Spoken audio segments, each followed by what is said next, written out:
নমস্কার। আরো একটি নতুন রেসিপির সাথে তানিয়াস রান্নাঘরে আপনাদের স্বাগত জানাই। আজকে আমি একটা দুপুরের খাবার থালির আয়োজন আপনাদের সঙ্গে শেয়ার করতে চলেছি। দুপুরের খাবার থালিতে রেখেছিলাম গরম গরম খিচুড়ি। তৈরি করে নিয়েছিলাম আমিষ খিচুড়ি, সেদ্ধ চাল, মুগ ডাল আর মসুরির ডাল মিক্সড করে খিচুড়িটা তৈরি করেছিলাম। আর খিচুড়িটার মধ্যে দিয়েছিলাম কড়াইশুঁটি আর টমেটো দিয়ে, আদা, পেঁয়াজ, রসুন বাটা দিয়ে খিচুড়িটা তৈরি করেছি। খিচুড়ির সাথে খাওয়ার জন্য তৈরি করে নিলাম গরম গরম ডিমের অমলেট। এটা ডবল ডিমের অমলেট করছি। একদম জিরি করে পেঁয়াজ আর লঙ্কা কুচিয়ে ডিমের অমলেটটা তৈরি করে নিচ্ছি।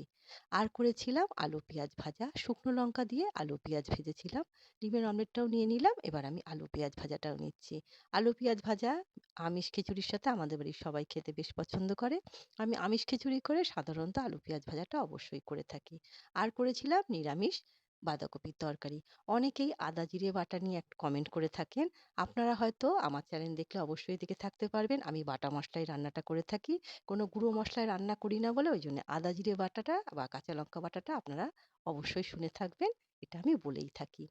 আর আমি গুঁড়ো মশলায় রান্না করলেও আমি কিন্তু কাঠখোলায় ভেজে সেগুলো গুঁড়ো করে নিই মশলাটা। আর আমি করেছিলাম টমেটো আর খেজুরের চাটনি। চাটনির সাথে খাওয়ার জন্য ছিল পাঁপড় ভাজা আর ১ গ্লাস জল তো অবশ্যই ছিল। এই ছোট্ট আয়োজন আপনাদের কেমন লাগলো? ছোট্ট একটা কমেন্ট করে অবশ্যই জানাবেন। সবাই সুস্থ থাকবেন, ভালো থাকবেন।